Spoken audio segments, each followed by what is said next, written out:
So an old-timer tracker took us here. This is the land of the famous Galgamuwa Tusker. He was so beautiful and tremendous. His tusks were massive, about 65 years old, and they actually laid almost crossing each other. And these are some of the tuskers that they believe to be most sacred in the area. So for it to be poached is just truly a sad story.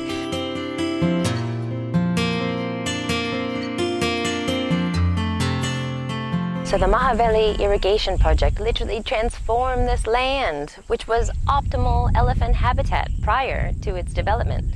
And now there's canals and electric fences literally everywhere you walk with no rhyme or reason. So where are the elephants supposed to go? There's no park, there's no dedicated land for these extraordinary creatures to thrive. The only thing that's going to happen is more human-elephant conflict. So you can see where the elephant went in front of his head and pushed the electric fence down. Actually, as we've walked this little path, we've seen about 4 of them knocked over. So you can imagine they are trying to find food. How can you lock out the elephants when the elephant grass is right here? So we've just arrived to the Galgamuwa area to check out the elephants, and it was truly remarkable walking in across the paddy. We were walking in thousands of footprints from elephants, and you can tell the human-elephant conflict in this area is quite high. Right now we just stumbled upon a last bull in the area, and farmers just told us that about 200 elephants were here 45 minutes ago.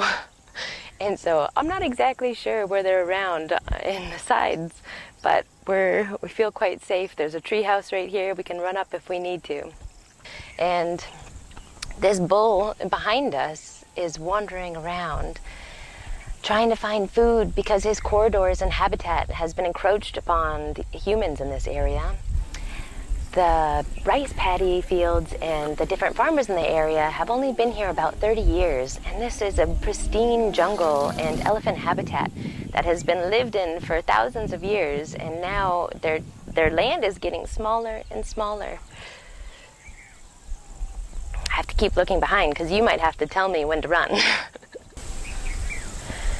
Well, apparently there's a mom and baby around. I'm getting the suckling noise from all of the boys behind here. So we're trying to be very quiet. The Mahaweli water irrigation project came in about 25 years ago and proposed waterworks all through the area. So all these different canals have been devised to reroute water and to make these pop-up villages everywhere that are not sustainable for this wildlife environment. So right now what they did is they actually made a narrow pathway with electric fences on either side, and this was supposed to be a safe corridor for the elephant. And as time went on, the Mahaweli irrigation project said, hey, this is a perfect spot for another canal. So literally everywhere we walk in this area, there's no rhyme or reason for all of these electric fences. And there's really very small areas that these herds can travel together, so they end up splitting apart to be able to hide and sustain between the crops and forest. You can tell they're definitely fearful of humans, and an elephant never forgets. That is a fact.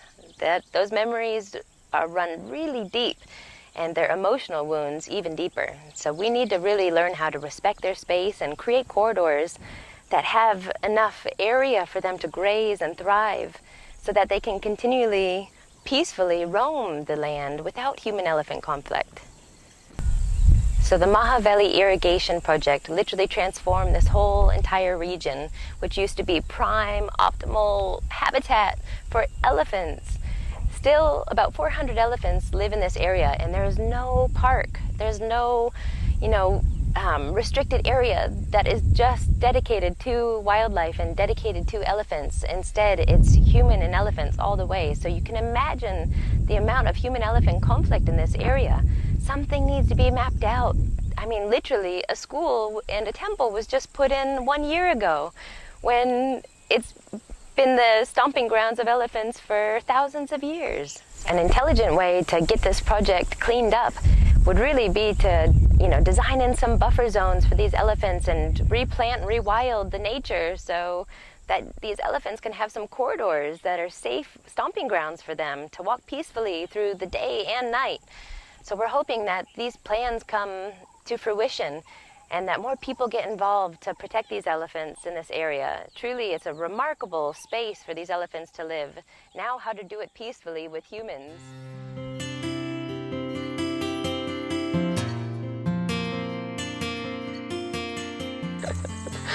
So this old timer and his elephant grass, it's actually a local villager, and he actually rides his motorcycle up and down these tracks every night repairing the fence that the elephants have knocked over. So he actually tests it, show, putting elephant grass right onto it to test the current. And so he can actually feel the charge. Yeah, obviously it's not too charged at the moment. Well, you learned the secret.